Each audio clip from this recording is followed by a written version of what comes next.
Welcome to Truth Talks, the show where we talk like friends, maybe argue like cousins, and maybe make peace at the end, but not necessarily. I think I'm not going to make peace with Dr. B today. That's just the way it's going to be. Tonight, we're talking about Diddy's anonymous accusers. Should they be able to remain anonymous? We're also going to talk about the limit to getting justice for Black men. When we show up at the courthouse, does it ever work out for us?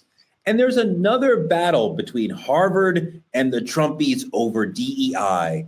And a big question for us today, are biracial people being allowed to be considered Black? Are they being erased? Are we being erased in general as Black people? We're going to get into all of that today on Truth Talks. Let's go.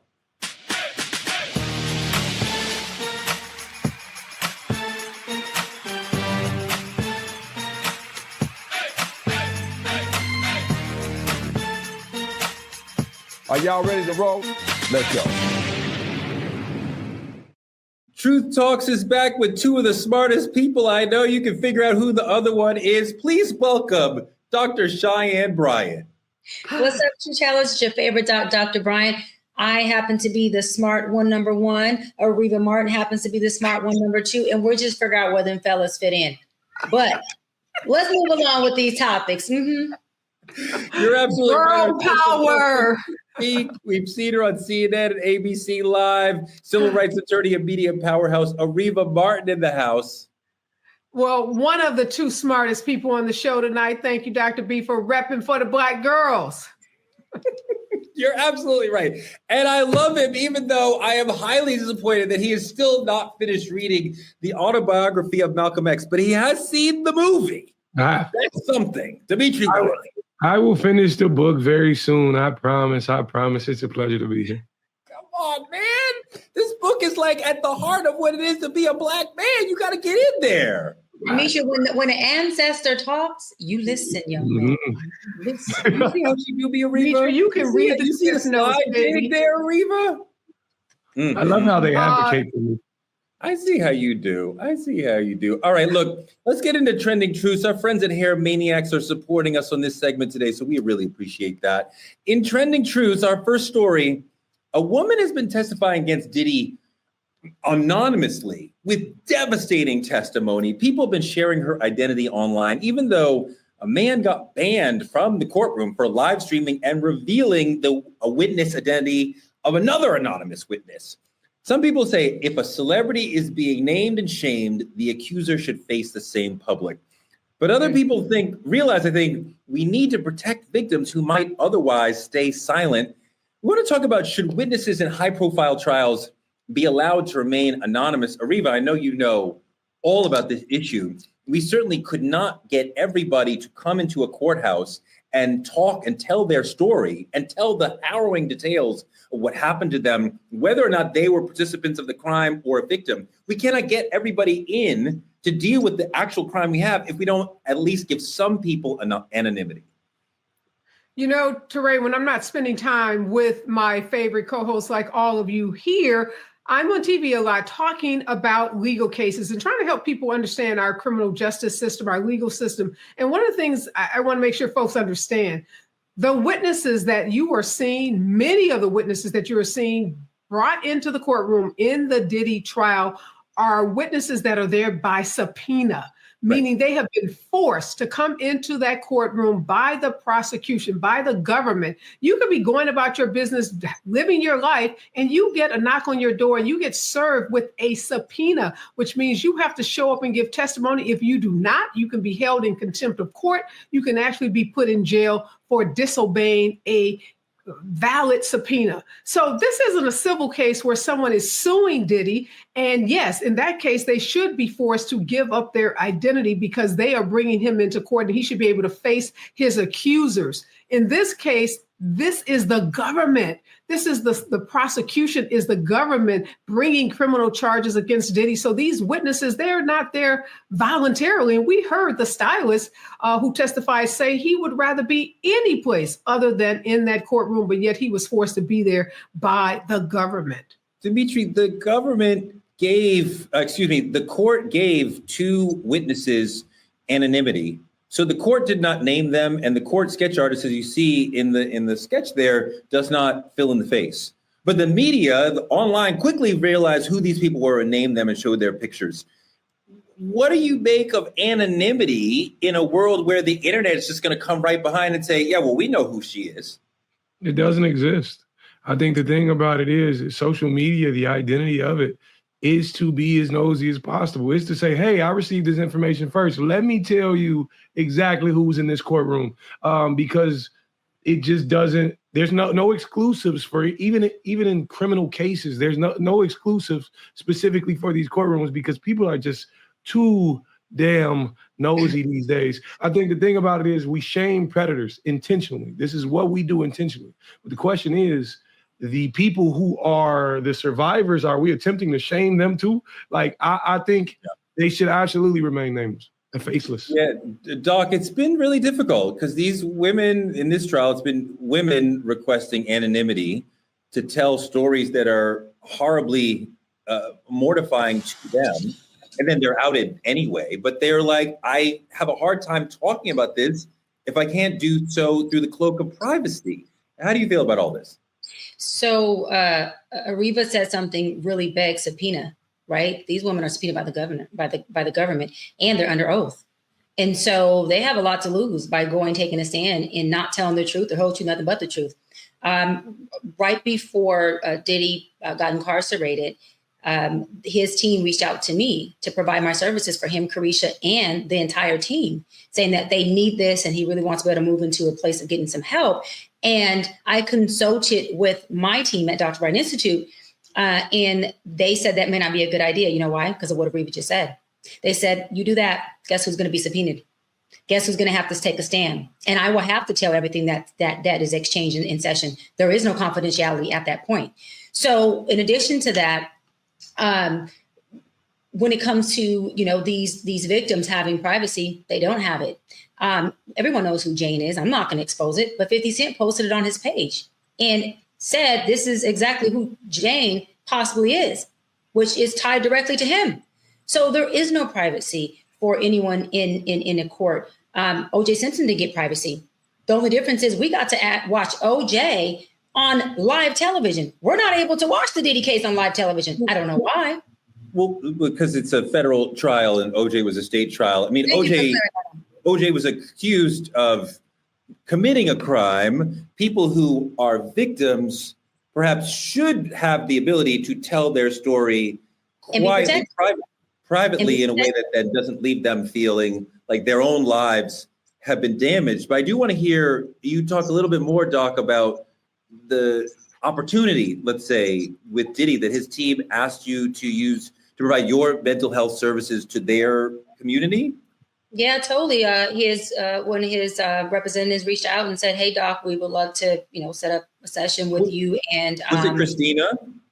I'm not giving away any names, Teray. This is not TMZ. This is not TMZ. What I am going to say is they reached out, and I said, okay. And the truth is, I asked. I said, well, is this something that they want to be a public session or a private session? And I asked that because I have a lot of celebrities like Nick Cannon and Cam Newton and B. Simone and so forth that have had public sessions that they've recorded, right? And allowed the public to use for their betterment, to see if there's tools and things that they can get from these interviews or from these sessions. So I said, is this going to be public or private? And they said, we'd like for it to be private. Because he definitely wants to be able to, get some help along with Carisha and along with other of his employees as well. And so what I'm saying is that I'm happy. I always look back at it when I look at this case and I'm going, holy crap, thank God that I did not, take that on. And we were not able to do that because I would have been subpoenaed in court for sure. Oh, for sure I'd have been subpoenaed because we would have been processing a lot of stuff in those sessions that I would not want to have to be privy to on a stand, to our point, with the public watching in court, giving away my name, sharing my information on social media. To me, that is a risk to all the victims. I think that they should be protected in their testimonies, protected in telling their stories. I just think that is not should be a public thing. If somebody speaks to Ariva in this sort of way, they would have attorney-client privilege, right? Like But if somebody speaks to you, there's no, in the mental health therapist world, there's no sort of clinician client it is. privilege? Yes. There is a client coach or client therapist privilege. However, if the court subpoenas me, that overpowers all privilege that they have. I have to show up and I have to be under oath and I have to tell what it is, because, what's spoken or shared in session can be used in the court of law as evidence. I don't think that's okay. Even as me being a therapist that transitioned into a psychology expert life coach, I don't think that's okay. I think there should be a place where a safe space is a safe space. Use other aspects as evidence. I just don't think mental health should be a place where you use that as evidence. That's just my opinion. Reva, quickly, I think the notion that they are reaching out to one or other therapist to say, hey, we need help, shows that they understood we have a deep spiritual problem. This man has a problem and he needs to be talking to people to deal with this problem. I don't know if it shows that. It may show that we need to set up a defense for this criminal prosecution. You are making an assumption that they're reaching out to Dr. B or any therapist because they do really want to acknowledge the problem and then fix it. But I don't know that to be the case at all. We don't know that to be the case at all. We know that oftentimes defendants in criminal cases reach out to folks to set up a defense. We've heard about Diddy calling people saying, hey, do you remember when we did XYZ? You remember it that way, right? Wink, wink. So no, I don't make that assumption. I think this is a guy that knew he was going down and he was trying to do everything in his power to not go down, including create this sympathy that now I'm getting help from a female, a Black female. I've hurt Black females, but now I'm seeking help from a Black female. Well, yeah. So no, it's a great idea. So I appreciate your cynicism. So perhaps he's saying, let's pull Dr. Bryant into our show of we're trying to be better, Your Honor, and jury, don't convict us because we're in the midst of trying to improve as a human being. Wow, that's crazy. Yeah, and then you got to remember at that point, right, we weren't in court. All of this wasn't exposed. And so for me, as being a professional in the mental health field, I just looked at it like you were kind of saying, Teray, like, okay, they want help. They want assistance. They want sessions. Absolutely. This is what I do. Sign me up. But by, again, the grace of God, he definitely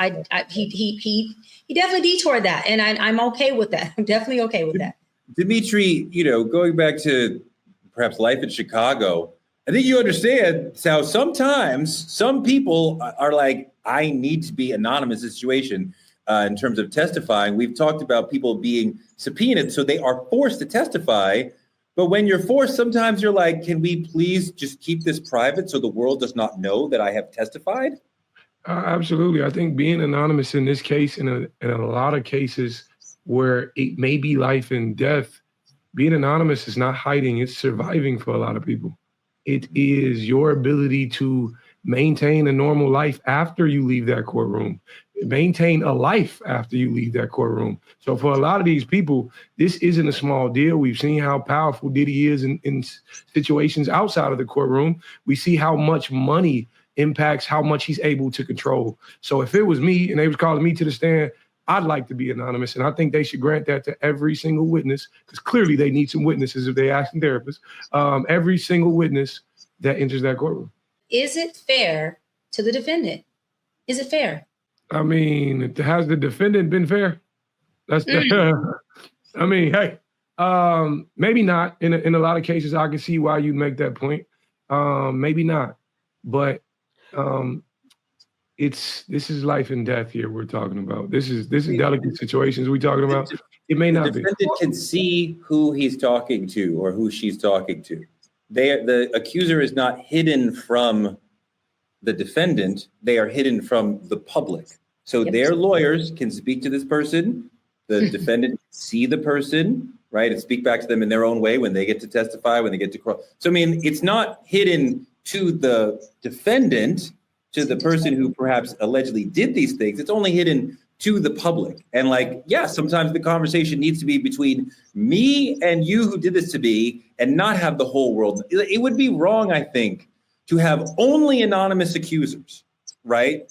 But sometimes in a complicated case like this with a powerful person, you're going to need to have some anonymous accusers, or at least trying to be anonymous accusers. Ariva. Touré, spoken like a true lawyer. I want to give you a lot of kudos for that, because you're right. The defendant knows who these witnesses are. The witnesses are sitting in the courtroom. They're on the witness stand, and the defendant's lawyers have an opportunity to cross-examine those witnesses. They have an opportunity to present them with text messages, emails, and all of the evidence that has been presented during this case. So there is no unfairness. There's no prejudice to the defendant by simply keeping the name of the witness out of public view. And a lot of times it is for the protection of witnesses. In many cases, these witnesses are facing peril. They're facing harm. They're facing the possibility of being intimidated, of being harassed, maybe even facing bodily injury just by coming into a courtroom testifying. A couple of days ago on the show, we were talking about folks snitching or folks giving testimony about crime in their neighborhood. If we want people to speak up, if we want people to help with the solving of crimes, we got to make it such that they can do so and not be at risk for having bodily harm done to them or to their family members. Do you think that this is normal as far as the way things quite often go in courtrooms, as far as having, I think we've had 2 anonymous defendants so far, like giving significant testimony. And the government puts up, let's say, I think they were going to put up like 20, 25 people. And then 2 of them are telling long, significant anonymous stories. Like, is that an unusual amount to you? It's not unusual at all. And keep in mind that Diddy has been charged under the RICO statute, a statute that used to only be associated with mobsters or the mafia. But we've seen prosecutors get real creative, like in the R. Kelly case, and use these RICO statutes to claim that these individuals are using their businesses as criminal enterprises. And a part of what the predicate charges against Diddy are arson, bribery, extortion, sex trafficking. So although he's not your typical mobster, the prosecution's case is that he is operating a criminal enterprise and engaged in criminal activity very similar to what we would see in a case against someone in the mafia. I mean, when we think about somebody as allegedly dangerous as Diddy has been, arson against Kid Cudi's car, home invasion against Kid Cudi, kidnapping people, these are all things that he has been charged with in some of the lawsuits. He's charged with much more serious things. You can see why this is a dangerous, potentially, allegedly, arguably dangerous person, where at least certain witnesses would say, I want to try to have, some, as Demetri said, a modicum of a life after this thing, after this trial. So they may need anonymity to try to be able to tell the truth. But this case has made it really, really complicated and sent a horrible message to all the people in future trials who feel like they need anonymity to be able to testify, because we have seen how difficult it is to get anonymity in a big trial. Like both of the anonymous witnesses, their anonymity was blown online almost within minutes of them hitting the stand. So, I don't know what what future people who are like wanting to move. Okay, so I want to move on to another issue that is really, really important. This brother, Telvin Osborne, this is a different kind of justice story. Activists are demanding police reopen the investigation into the story of a white woman who shot and killed this brother, and I'm using that word advisedly. He went viral for saying he preferred white women over black women, saying he'd rather be with a dog than with a sister. Now, the question that I want you guys to deal with, and let's go to you first, Demetri. Should we be fighting for justice for someone who is out here openly disrespecting his community? So kind of like, we say we're rooting for everybody black and every brother is, but if this person is hateful toward the community, should we still be fighting for them, or should we let them fly? I think even the fallen deserves fairness. The thing about it is you can't call it justice if it's not a fight for everybody. Contrary to him, I hate the beliefs he obviously we're preaching online, because I'm on the whole other side. I am somewhere else. I am pro-black women. But the thing about it is, if he wanted a dog over a black woman, he has his preferences. Obviously, freedom of speech, you can put it online. But the thing about it is, when we speak of justice and death, it's If we throw this out the window, we are advocating for them to throw justice out of the window every time. So I'm going to say the fallen deserves fairness. Yes, I have to. But you don't have to agree with the sentiments he was preaching. Doc, how do you feel about Black people feeling activist egg riding for somebody who's hating our community? Well, this is the thing, this brother was lost in the sauce, and just because he's lost don't mean that we have to be. To hate your community is a direct reflection of his self-hate, his identity crisis. To want to date outside your race is okay. That's just a preference. But to say that you rather date a dog than to date a Black woman, that is a direct attack on Black women, on the Black race. You happen to be Black, bro. And so it's unfortunate that he died at the hands of what he was choosing. But I do think that we still have a responsibility as Black people to represent, to bring justice to every Black person, because of that one Black man, his justice does equal a win for us. And it is a representation of who we are as a Black community, a culture, and a race of beautiful people who do fight for each other, who do deserve justice. And we do have loyalty and verticalness for our people. We definitely do. I'm going to say, Teray, all kin folks, all skin folks, I guess, are not kin folks. And of course, as an officer of the court, as a lawyer, I'm going to say the criminal justice system should do what it should do. They should make every effort to hold accountable. And if this girlfriend did shoot him, not accidentally as she's claiming, then she should be held accountable. But look, we got a limited amount of energy. We have a limited amount of resources, and going out and protesting in the streets and, getting involved in civil unrest over this guy and folks that have disdain for our Black community, I just don't think Black women are here for it. And we did not see protests out on the street when this law enforcement agency decided to drop the charges against his girlfriend. Folks just weren't there for this brother in that way. Now, we're there for the criminal justice system doing what it should do, but protests, nah, I think we're going to sit this one out. His family is divided. Some of them are saying the death is heartbreaking, which it is. Any death is heartbreaking. People of family is also saying that he should not have behaved the way that he did online. That's obviously true, as Doc said. You want to date outside your race, that's fine. But the super hyper negative comments just to try to bring hate attention to yourself. I'd rather date dogs. That's ridiculous. You would not. That's disgusting. You shouldn't be even speaking like that. But yeah, I'm with Ariva as far as we have a lot of problems, and to stop and put our energy towards somebody who is hating us, who is not participating in the community in any way, not in an energy way, not in any sort of intellectual way, just hating on us. Nah, bruh, you stood on that. That's where you lied. And then a white woman killed you when you said white women were better. Well, you learned. Dimitri, he learned. He learned the hard way, but he learned. Yeah, and the thing about it is, they say her father is a police officer. To me, I don't want to pull away from who I am as a person. Like I said, even the fallen deserves fairness, but to some degree, my mother always told me, you die by the sword you live by. And if you wanted to be there, and that's how you die, that's just what you needed. Not what you needed, but that's what, that's the choice you made. It would have been a different story if he advocated for his community and stayed with his community. And then when an uproar happened, we would have been right there beside him. George Floyd didn't advocate for us. And there's ways that you could say that his life was lived in a way that made us look bad. But he was not anti-Black. At least give me like that, right? And we're not talking, and when we talk about George Floyd, we're not really talking about his life. When we talk about Breonna Taylor, we're not talking about her life. We're talking about the way their lives were ended when they met the police, right? And you deserve justice when the state comes into your space, your proximity, be it your home or you on the street, right? This brother is being actively anti-Black, and I don't want to see any Black people killed for being Black by anyone. So he is a victim of racism, even though he was a proponent of internal racism. There you go. Spewing his internal racism all over the place.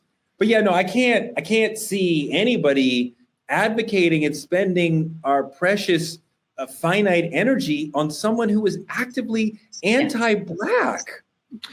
Can I talk, though, Teray, about some of the legal issues here? Because whether we protest or not, which we have chosen not to, there are some issues in this case that need to be investigated. This girlfriend's story about cleaning the gun and accidentally shooting him, that does not meet the smell test. I hope there is a further investigation. I hope that justice is done for this family, even though we may not take it to the streets, because it does not appear that this was an accidental shooting. It appears that they were having an argument. We know alcohol was allegedly involved. And I'd like to see from the investigators if this is a case where this woman should really be charged with a crime rather than this case being dropped because perhaps she has some relationship to a sheriff in this community. Yeah, and this is a case that took place in Georgia. And we know Georgia is known for hiding evidence and throwing rocks and hiding their hands. And with this lady's father being an officer, I truly believe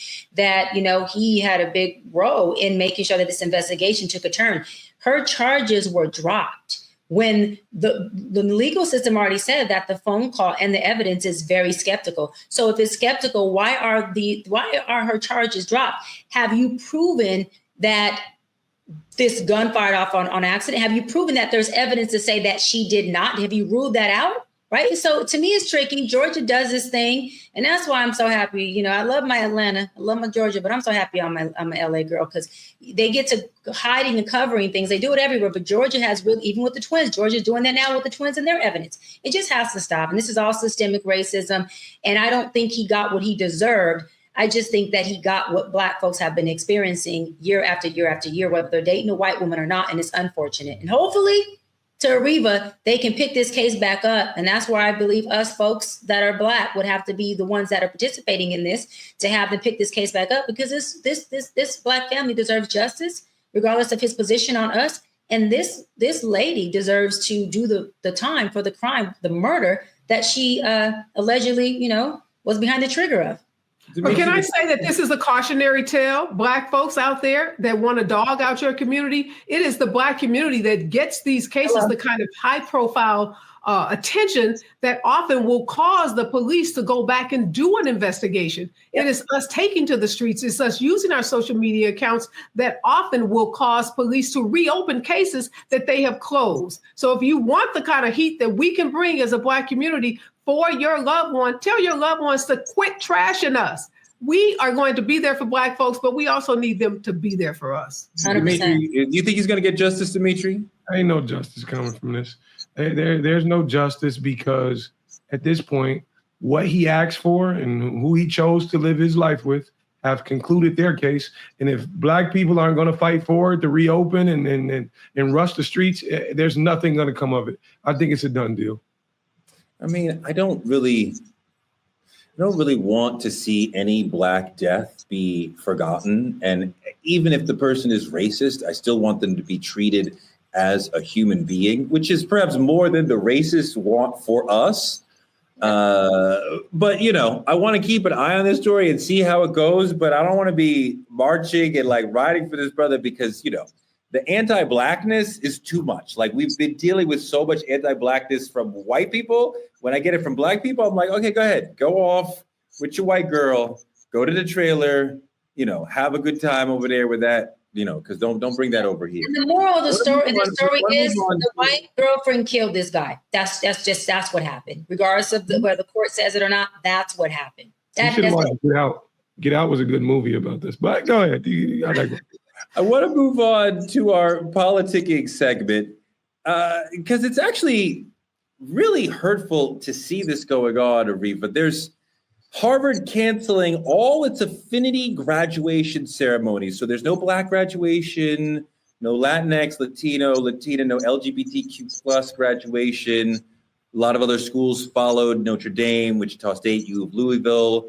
Harvard's Black Alumni Society came in and raised $46,000 on their own to hold their own celebration. And Ariva, it's complicated. You're a Harvard law grad. Congrats on that. But we see Harvard in one side fighting the good fight against the Trumpies, against DEI and the other things they're dealing with.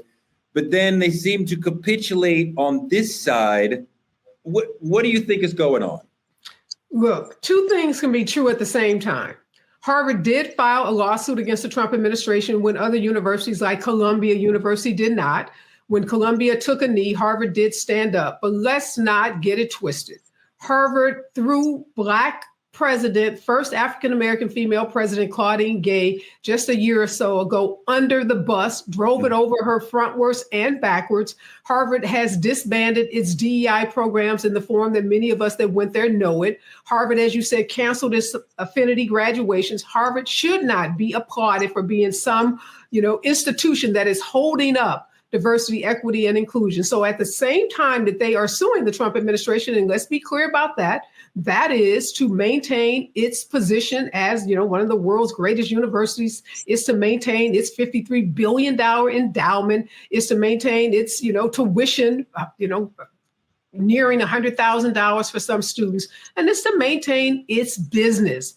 But I am not at all persuaded that Harvard has a true commitment to Black folks, to brown folks, to diversity. And I am, like many graduates, really, really disappointed in this university, because with that $53 billion, it could tell Trump to, kiss where the sun doesn't shine. It could do what Williams College is doing and say, we don't even want the government's money if it comes with strings such as eliminating diversity, equity, and inclusion. It's not doing that. So no, Harvard doesn't deserve a medal. It's just doing what any company does, trying to engage in self-preservation. Let me push back a little bit, Counselor, because I think that Harvard is trying to be there for Black and brown folks, and they are feeling like the Trump administration is attacking us in a very large way on multiple fronts. We cannot fight on every front at the same time. We have to let go on this so that we can fight on that and come back for this later. And I know we don't like being let out, but we can't have multiple wars going on at once. Go ahead. No, Toure, either you're with us or you're not. And when times get tough, we need you to get tougher. We don't need you to capitulate. If Harvard, with $53 billion in its endowment, can't stand up to the Trump administration, what does that say to any other university? And I'm not going to give it a pass by saying we can't fight on, multiple fronts. I don't agree with that. You can definitely fight this battle against the Trump administration. Williams College is much, much, much smaller than Harvard, and it's telling the administration, we don't want your dollars, because they come with strings that are antithetical to who we are as an institution. So Harvard either supports Black folks or it does not. And from its history, I'm not convinced that it does. Dimitri, what do you think? And the thing about it is that's a graduate speaking like that. From that should tell you something. I think I used to hear a long, long time ago when I was young, without a place to gather, our voices scatter. I used to hear it all the time when I was a kid. And it meant without celebration and memory and everything we doing, you start to lose tradition. It gets lost, because Harvard is in itself attempting to keep tradition while erasing the core things that provide it. And I personally agree with Ms. Martin for sure. The idea that if you're not with us, you are completely against us. Don't pick which way you gonna fight, which hand you gonna swing with. No, throw the whole fight, because Harvard is one of the richest institutions. And if anybody could do it, they can do it. Doc, I'm sad to see the kids not have affinity graduations, because I know how important that can be to be with your community that probably helped you get through Harvard on the last day of being a Harvard student. If you wanted to, y'all, you would. And that's to Harvard. Anything you want to support, you're going to support. And the fact that they're not supporting it shows where their position is on this issue when it comes to Black students. There was a 14 to 18% decline of graduates in their last graduating class of Black students. That shows you their level of support for us. I totally agree with Areva. You cannot partially support us. You cannot be in the gray area and support us. You're either supporting or you're fucking not. And I think it's time for us as Black people to draw a square and stand on it and say, listen, when it comes to our issues, we tend to protest and make noise and pull back and do all these things. And guess what? It benefits everybody and oftentimes not us. But then when it's time for us to have a Black issue, this is the type of stuff that happens. Where is our support? Where are the people who are supposed to be allying with us? Where are the students in the Harvard partnerships and the people who were donating to the Harvard student scholarships now? Where are they at now? Where are the folks who are donating money, getting buildings with their name on it in Harvard, who are saying, we support DEI, when it was a financial gain for them? Where are they at? They're not here, because everybody wants to be a nigga until it's time to be treated like a nigga. That is the problem that I have with this situation, straight up. They all like the culture until it's time to feel the fight of the weight of being the culture. No, you fighting with us or you're not. That's just what it is.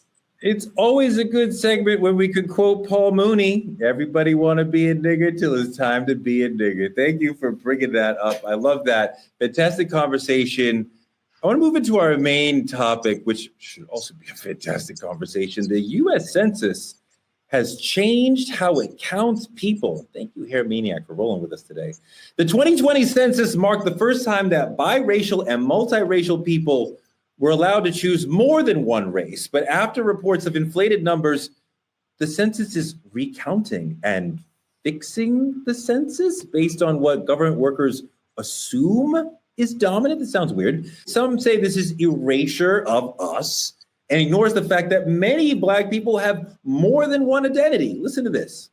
I don't know who needs to hear this, but Afro-Latinos have told y'all, right?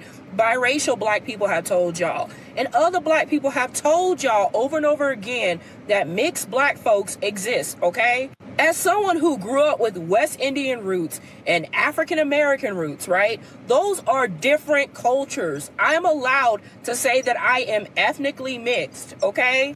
Mixed Black folks don't have to be biracial to be mixed, right? It's a very interesting point about the ethnic complexity of our community. And the census here is flattening all of that nuance in modern America of mixed people, which is so much of what makes America what it is. So in the current way, or the new way the census is going to do things, if a single white mom lives with her 3 biracial kids, all 4 of them may be counted as white, like, whatever, which is perhaps driving toward changing the numbers, because white people are very afraid that we are moving toward a minority majority country by 2035, 2040. So we're in America where if you have a hint of brown in your skin, you're Black, but now they're trying to erase diversity, perhaps to boost the number of white people in this country. Dr. B, you're biracial. Was it significant to you when the census started letting people choose more than one race? Yeah, I'm multiracial, and I have a kind of a 2-part perspective on this. I think that people have the right to identify with what they want to identify with. Why do I say that? Because as a Black, Mexican, and French Creole person, I would always mark Black. And my grandmother, who was French Creole, not Black Creole, French Creole, she would get upset with me and say, baby, you also are Hispanic and French Creole. I'd like for you to represent that as well. And I would always tell my grandmother, Mariah, I'm like, okay, but I identify as a Black woman. Right. But my mother, who was Mexican and French Creole, would say, you're Black, you're Black, you're Black. So what am I saying is that for me, I think it's important for me to figure out what I identify with and have the right to check what I identify with. Now, in regard to it making it a Black and white world and trying to dissipate everything in between, I do think that that is attempting to create an identity crisis. It's attempting to make other races inferior to the Black and white. And to your point, Teray, it is definitely an attempt to raise the numbers of white Americans. And so that they can take those numbers, use it for statistics, and do what? Control the narrative, control media, and then control all of the services, products, and resources they are attempting to push out based on the stats and surveys that they have created. Absolutely. I mean, when you're biracial, you are getting pulled in both directions. Lots of biracial people talk about this. They have 2 different sides to them, or maybe 4 different sides to them, and they feel both an affinity toward the different sides, and also sometimes people pushing them, saying, well, you're not white enough, you're not Black enough, you're not Latino enough, or Latina enough, whatever. Lenny Kravitz actually is one of the more famous multiracial people who has been really courageous in talking about how this has landed and him. Roll the Lenny Kravitz video. In school, you'd have these things you'd have to fill out sometimes, and it's race. And there would be, like, well, okay, my great-grandmother's Cherokee Indian, my father's a Russian Jew, my mom's Bahamian. What the hell do I put on this thing? But then the teacher, somebody would come over and black, Ariva, we see in his story, in Dr. B's story, just the complexity of being multiracial, but then a world that wants you to say, no, you're just one thing.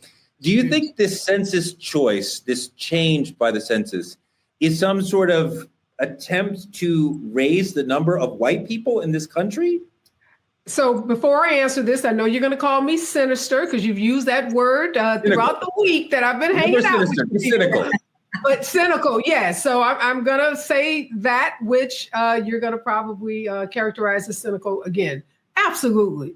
This is nothing but white supremacy at play. This is nothing but an administration attempting to increase the number of white folks and to claim people who are biracial as white and to convince biracial people that it is better to be white, because we know we've been taught throughout history in this country, be anything you can be but black. Because anti-blackness is so pervasive, not only in white culture, in Latino culture, even we know in our own community, there are sentiments of anti-blackness that are still so prevalent. So yes, this is an attempt to increase the number of white folks, and it's dangerous, Touré. You know why it's dangerous? Because if white folks either don't have to check a box, or if they get to check all the white boxes, then we are never going to get to equity in companies, equity in organizations. So this big fight for diversity, equity, and inclusion is so tied to this whole census thing, because if the company is all white, then why do we need to do diversity, equity, inclusion? Why do we need a diversity, equity, inclusion officer? Why do we need policies? Why do we need procedures? Because we don't even know what the numbers are. So we better wake up. We better pay attention to this. This is huge. And it's something that's not getting a lot of media attention. So I'm so glad we're talking about it on the show today, because it's a huge issue. Yeah. White people are definitely an oppressed class dealing with lots and lots of racism in their lives. So we definitely have to make sure that the world works out for them. But there's another side of this that I want to bring in too, because social media, I saw this TikTok the other day that kind of blew my mind. This sister raising the point that biracial people with a black mom are different, perceived different, look at blackness differently than biracial people with a white mom. So I believe that it is true. It is very true. The way that people perceive the world is based on learned behavior. And now studies have shown, that when a black child is raised with a white mother, they experience less identity crisis. They feel and perceive to be more accepted by society than a black and white child that is raised by a black mother has more of an identity crisis, not because the black mama did anything wrong. We're talking about their experience of having a white mom who has already a very organic, innate white privilege. We're not saying she's racist. White privilege mindset and way of raising that child gives that child a different optics and perception of the world, of themselves. That child is watching that white mom go into the world and be accepted, go into the world and be respected, go into the world and have a different privilege, versus that child watching their black mother having to fight a different battle. This is all learned behavior, not even talking about conversations that these parents are having with their kids at home. That black child starts to see the optics of, wait a minute, I'm identifying with mom and these issues and these encounters and how she's perceived and disrespected or respected or honored or dishonored in the world. And so they have a different perspective. My mother is not a black woman. So this is just a real story. I can relate to that, meaning I had a real big problem, y'all, with understanding racism as a young girl. It took me literally to get into college and get my African American studies a degree. And I was in that class, Touré, and that whole class attempted to tear my ass up because I was saying to them, I respect racism, but I never experienced it firsthand. And they were attacking me, but they were attacking me saying, what do you mean? You're Black. Are you disconnected from your Black roots? What I was saying was, no, right, exactly. I hear you, Teray. I'm like, no, but I'm giving you my experience from one, being raised in a household with two women who, again, Hispanic and French Creole. There wasn't racism that happened to be impaired or issues we talked about in our household. And I didn't see them go out into the world, and I'm just being honest, and have a certain struggle that I was able to see my father's mother, who's Black, have. So it's very different. Y'all lived in Compton, right? Y'all live in Compton, right? No, we live in San Pedro, which is a community in Los Angeles. We are from Los Angeles, sweetie. LA natives, San Pedro. Okay, I don't know about San Pedro. We gotta figure that out later. Roll a video that my friend Chris made on TikTok so we can get into that issue.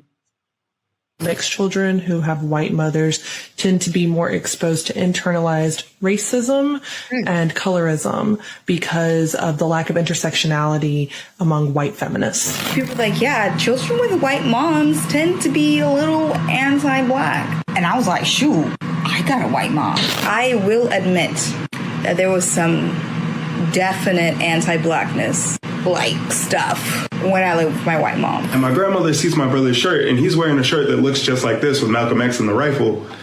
And my grandma's like, really? Malcolm X with a gun? So violent. Ariva, I respect all those people's opinions, all those people's lived experiences, and I'm sure that everybody who has these mixed situations, as they express their Blackness, perhaps maybe their white family will be like, we don't understand, especially people from the older generations are like, we don't understand. Fine. But we're drilling down on, if you have a white mom and a Black dad, you're going to be different than if you have a white mom and a Black dad. And I don't know if I see any consistency within that. Because like, if you have a white mom, and I think the things that Dr. B said that the white mom is giving you are correct, but that child also has a Black dad, so who's also giving you Blackness from his perspective. So I'm not sure I see a consistency, but what do you see? Well, it's interesting because I posed this question to my daughter, who's Gen Z, and asked her, because I immediately said that I think that a biracial kid that grows up with a Black mom is probably treated differently than a biracial kid that grows up with a white mom. So I asked my daughter, Morgan, what did she think? And she said, absolutely positively not, that amongst her peer group, young 20-year-olds, that they didn't see a difference, between the color of the mom, whether it made a difference. And I think, I'm going to date myself some, it made a difference in my community growing up in a Black community because we didn't have a lot of fathers around in the community. So those Black moms were holding it down for biracial kids. And I don't know, in that day, your mama was the central point of your family. So if your mama was Black, you were Black. Now, of course, the father being Black in America, you were also considered Black. But I do think there was a difference between those biracial kids who had Black mothers versus those that did not. Dimitri, I wonder if forcing or asking biracial people to make a choice, be it socially or with the census or what have you, is that working to divide the Black community in general? Man, I just love to be the maniac. So like for me, everybody Black should just put white on they, just check it white. Just fuck the numbers up because they already gonna fuck them up for us. So let's fuck it up some more. That's just me. But no, in actuality, of course it is. Of course it does a ton more harm than good. I look at it like what plagues my mind when we actually have these conversations. From what I've seen, the world loves mixed babies, but like hate mixed personalities. Like it's cool visually, and then the moment it becomes political, it's a problem. Like that's what I see in my community when I look at our own people. But for me, the whole thing about the Black mama and the white mama and the I think it's about what we've seen in our own cultures. Like in Black culture, the Black mother is the backbone. Like she's everything for a Black household. A white mother is often different at times. She doesn't have to be the protector. She doesn't have to, the Black mama got to be everything. And there's a level of culture that a Black mom instills in those children that a white mom, we question if they can. So of course, it's automatically going to be different. of Ariva, course, it's a very large deal. Ariva, I see what he's saying, and I understand that moms have a critical role in our lives in terms of teaching us about culture and tradition and rooting us in what being part of this community is about, be it, our community or other communities. But dads are also very, very important in teaching people about, teaching children about culture and community and tradition. And I think we're selling the dads a little short if you think there's a consistent thing about if you have a black mom, you're going to be like this. If you have a white mom, you're going to be like this. There's a black man in half of those situations that is there to also talk to the children about this is how you be a black person. And I'm glad you brought that up, Teray, because there are some studies out there that show, despite how Black dads are maligned in the media, that Black dads are the most engaged demographic when it comes to, doing homework with their kids or being involved with their kids. Now, we don't often, lift up Black fathers as you're trying to, suggest in this conversation, but there is a lot of data out there that shows there are a lot of Black dads doing a lot of great stuff. But the reality is a lot of us, and I'm one of them, grew up without a Black father in the household. And so it is that Black mother that we look to that was the pillar of our families, the pillar of communities. But I think back to my daughter Morgan's point, younger people don't necessarily see it in the same way that our generation sees it. For her, they don't see race as we even see race. So when I brought this whole census question up to her, she's kind of like scratching her hair like, huh? Like, y'all still tripping on over that?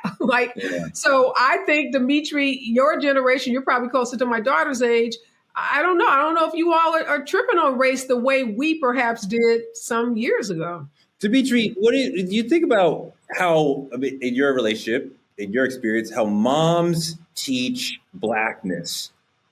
Have you talk about that, what you've seen, because that's what we're getting down to. If you're the only person, you're the only Black person, and you're the Black mom, you're the only Black person in the parenting, are you teaching them more Blackness? I think the thing about it is, if you're looking at me in my life, I've turned out more like my mother than anybody else.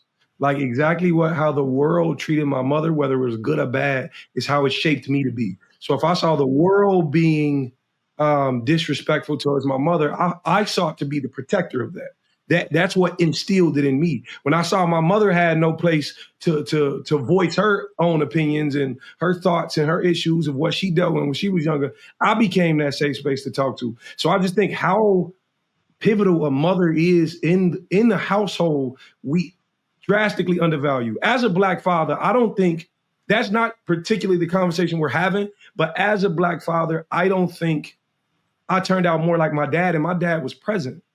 What do you think about Ariva's daughter's point that race is less important to you, your generation, your peers, than it has been to me and Ariva in our generation? I agree. I absolutely agree wholeheartedly. And I don't think it's me. Now, I'm speaking outside of myself because I have some would say I have a pretty mature mindset. But like for those under me, even in school, race is being taught less. It's not that they care less. It's not at the forefront. Like when I was in 8th grade, racism was here. It was smack in the face. We watched videos of who Martin Luther King and Malcolm X was and all these things. Now they just put posters up on Black History Month and say that's who that is, but never explain the significance of these people. So the thing about it is it's being pushed out of our generation. Not necessarily us not caring, but they're not. You have less people signing up to be in the NC. Doc, what do you think of this notion that the younger generation, Dimitri and Taylor, they're thinking about race less than we were? Well, I think it's to Dimitri's point, but I think it's a subjective depending on the household you lived in. My household, again, we did not have a predominantly Black household. Of course, there was Black people in it. And my mother, who was the mother, the anchor, the big mama of the house, she wasn't a Black woman. She was literally French Creole. She was not Black Creole. And so for my optics, I love when you said this, Dimitri, about learning how to be Black. I did not learn how to be Black from my household because my household wasn't a Black household. I'm biracial, right? Multiracial. I learned how to be Black from my friends that were Black. This is just, I'm giving you a real perspective of multiracial. My father was, this is my point, right? He's a Black man. But during the developmental ages of a child, we are reared and leaning and more dependent on our mothers. That's male or female. It doesn't matter who it is. For the most part, unless the father's a single father, if the mother's in the house, that child is more dependent in the developmental ages on their mother. So what I'm saying is I learned how to be Black outside of the house, and I brought in questions into the house, and my family was very good with answering those questions because they knew they had a multiracial little girl. I had questions about my hair. I had questions about how do I show up as a Black woman. When I first became a therapist, I went to an all Black psychologist conference, and this is a true story. I walked out, called my grandmother and said, "Mom, I'm uncomfortable." She said, "Why?" I said, "Because it feels overwhelming, oversaturated, and I feel out of place." And she said, "Baby, but they're all Black." I said, "I understand that, but I don't know how to fit in." And this is just a real representation of being multicultural, that everybody doesn't feel like they fit in because you are split. You do have different races. And if you're not raised by a Black mother or a full-bred Black household, then you do have a different perspective. And you do have to figure out, like I did, where do you fit in being Black? How do you fit in being Black? And lastly, hold on, how do I fit in as a Black woman? And so those are pivotal points for me where I had to realize, wait a minute. And then when I figured out, hold on, what it was to be Black, your girl went all the way proud pro-Black. You know, it's like, I'm like, yo, this is what we feel your pro-Blackness through the screen 100% for sure. Like as a young girl, Torre, and I have to be transparent with that. I had to learn to identify with this because my household didn't talk about racism and Black and white and all these issues. They just didn't. We just had love and we had family. That's what I want to talk about. I want you to talk a little bit about your development as a Black person from a mixed household. I want to bring Tracy Ellis Ross in this conversation because she's an amazing mixed person who I love. So roll that video real quick. I feel very honored to have had the opportunity to